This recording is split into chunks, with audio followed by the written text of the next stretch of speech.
This is First Contact, Stories of the Call Center. I did some additional research from a company out of Texas called Quantified Communications. And they do a lot of research around leadership, speaking and how they speak and the tonality of their voice. And one of the things that they study was Walter Cronkite versus Anderson Cooper. Who sounds more trustworthy? I thought, okay, and sometimes I have to explain to the audience who Walter Cronkite is, depending upon the age. Yet the gravity of the message of Earth Day still came through. Act or die. Good evening.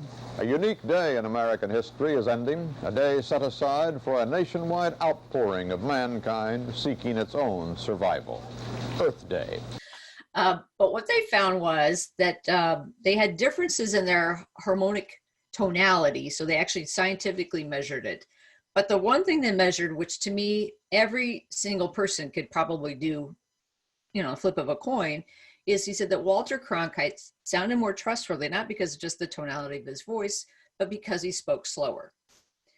Interesting. Think about it. Anderson Cooper kind of talks like this, he fires out the question, like that. Today, the country's most trusted official on the pandemic gave the sharpest warning yet about where things could be headed. And whether he intended it that way or not, what Dr. Anthony Fauci told a Senate committee today was also a stark indictment of how we got here. But Walter Cronkite was slower in speak. And so I further read into that. And basically, when you're speaking slower, you kind of exude a little bit more confidence. You don't, if you're speaking faster, just like think about music. So I compared music and voice quality. So when the music's playing, the violins are up really high, something exciting, you're exciting.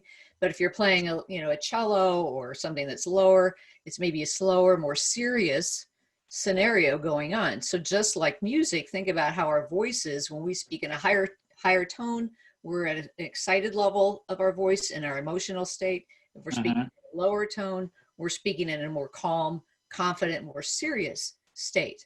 And so, just think of that, so I try to, pass that along to, I've done a lot of webinars on how your voice can make or break the sale and share all these different examples of just you can emotionally engage in someone just by the power and the tone of your voice versus the words. And Maya Angelou said, people may forget what you said, but they will never forget how you made them feel.